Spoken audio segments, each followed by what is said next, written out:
Hello students, आज मैं आपको कारक के बारे में बता रही हूँ। वैसे कारक के बारे में आप लोगों ने पिछली क्लास में थोड़ा बहुत कुछ पढ़ा होगा। कारक कारक का शाब्दिक अर्थ होता है क्रिया को करने वाला। किसी भी वाक्य में क्रिया तो होती है, क्रिया के बिना कोई वाक्य पूरा नहीं होता है। क्रिया को करने वाला कारक होता है। तो कारक की डेफिनेशन देखिए आप। संज्ञा या सर्वनाम के जिस रूप से उसका संबंध वाक्य के अन्य शब्दों से जाना जाए उसे कारक कहते हैं। किसी भी वाक्य में संज्ञा, सर्वनाम, क्रिया, क्रिया विशेषण, विभक्तियाँ सब होती है। इन सब से मिलकर एक वाक्य तैयार होता है और उन वाक्य में जो भी शब्द होते हैं उनका आपस में एक दूसरे से संबंध स्थापित करने के लिए हम जो ये ने, को, से द्वारा, के द्वारा, का, के, की, इन चिन्हों का जो प्रयोग करते हैं वे कारक कहलाते हैं। तो फिर से देखिए एक बार परिभाषा। संज्ञा या सर्वनाम के जिस रूप से उसका संबंध वाक्य के अन्य शब्दों से जाना जाए उसे कारक कहते हैं। संज्ञा और सर्वनाम वाक्य में जो होते हैं उनका वाक्य के अन्य शब्दों के साथ, जैसे क्रिया के साथ तथा वाक्य में और भी दूसरे शब्द होते हैं उनके साथ आपस में संबंध स्थापित करते हैं, उसे कारक कहते हैं। कारक के चिन्ह को परसर्ग या विभक्ति कहते हैं। कारकों के चिन्ह होते हैं ये ने, को, से द्वारा, को, के लिए।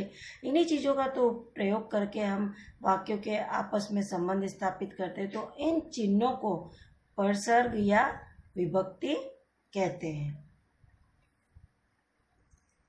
ये हुई आपके कारक की डेफिनेशन। आपको कारक की डेफिनेशन लिखनी है और परसर्ग के बारे में भी लिखना है। कारक के जो चिन्ह होते हैं उन्हें परसर्ग या विभक्ति कहते हैं। कारक के 8 भेद होते हैं। हिंदी में कारक के 8 भेद बताए गए हैं।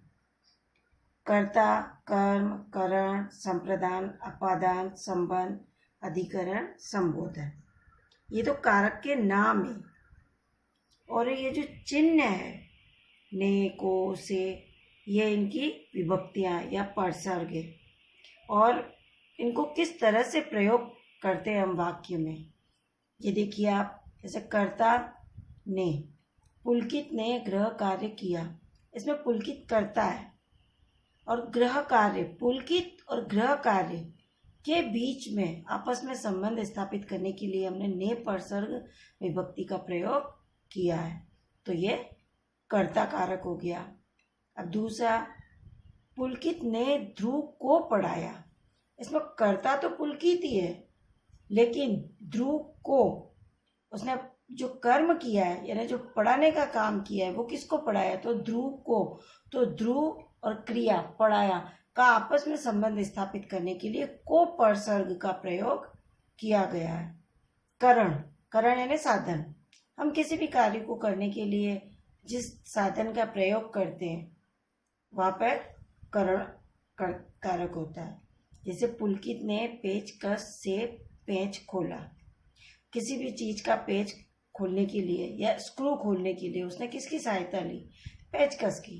जैसे हमने पेंसिल से कॉपी पर चित्र बनाया, तो कॉपी पर चित्र किससे बनाया, पेंसिल से। तो यहाँ पर से कारक का प्रयोग किया गया, मतलब से विभक्ति का, यानी से द्वारा, यानी से साधन है, पेंसिल साधन है, इसलिए यहाँ पर से या द्वारा या पेंसिल के द्वारा कॉपी पर चित्र बनाया गया। तो करण कारक में हम जिस भी साधन का प्रयोग करते हैं वो करण कारक होता है।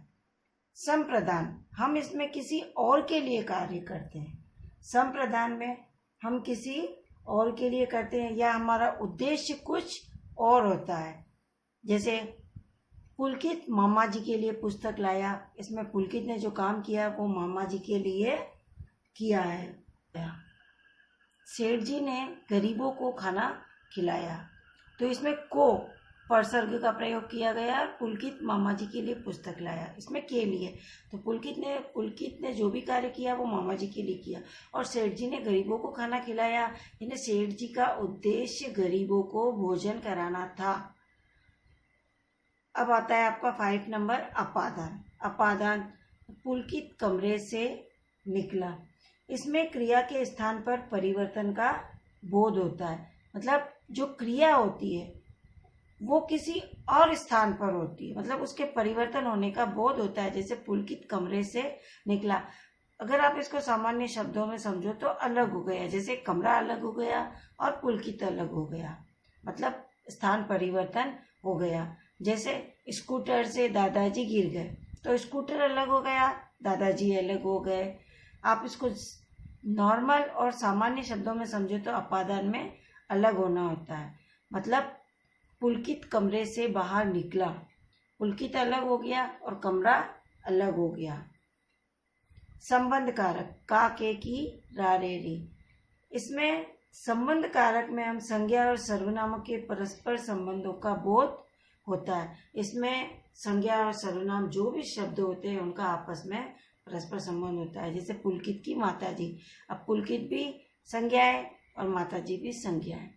इसमें दोनों का आपस में संबंध स्थापित करने के लिए की परसर्ग का प्रयोग किया गया है, मतलब की कारक की विभक्ति का प्रयोग किया गया है। तो पुलकित की माता जी कार्यालय गई, यहाँ पर संबंध कारक होगा। अधिकरण में पर, इसकी परसर्ग चिन्ह है।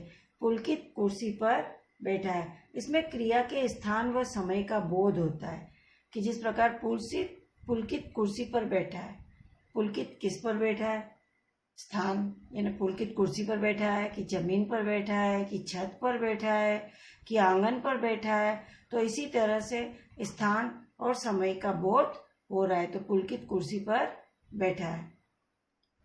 संबोधन, संबोधन में जब भी हम किसी को पुकारते हैं या उसको संबोधित करते हैं, तो जैसे अरे, है, अरे पुलकित क्या खा रहे हो। जब भी हम किसी को पुकारते हैं, जैसे हे भगवान हमें सद्बुद्धि देना, तो इसमें किसी संज्ञा को पुकारने का बोध होता है, वहाँ पर संबोधन कारक होता है। ये कारक के 8 भेद हैं, इनकी ये परसर्ग विभक्ति है और ये उदाहरणों के द्वारा इन विभक्ति का प्रयोग कर करके एक एक उदाहरण लिखा गया है।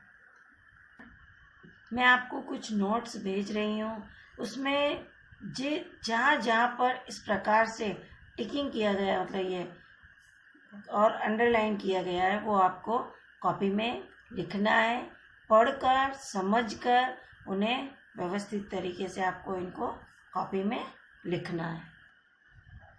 और साथ ही कारक की परिभाषा, कारक के नाम, कारक के लक्षण, उनके विभक्ति चिन्ह और उनके उदाहरण, और उनसे बनाए जाने वाले प्रश्नों को किस प्रकार से समझा जाए, इन सब चीज़ों को एक साथ एक ही स्थान पर इस टेबल के द्वारा आपको अपनी कॉपी में बनाना है। कारक की परिभाषा लिखने के तुरंत बाद आपको इस टेबल को व्यवस्थित तरीके से सिस्टमैटिक अपनी कॉपी में बनाना है और लर्न करना है।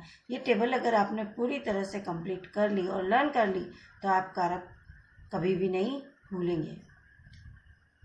धन्यवाद।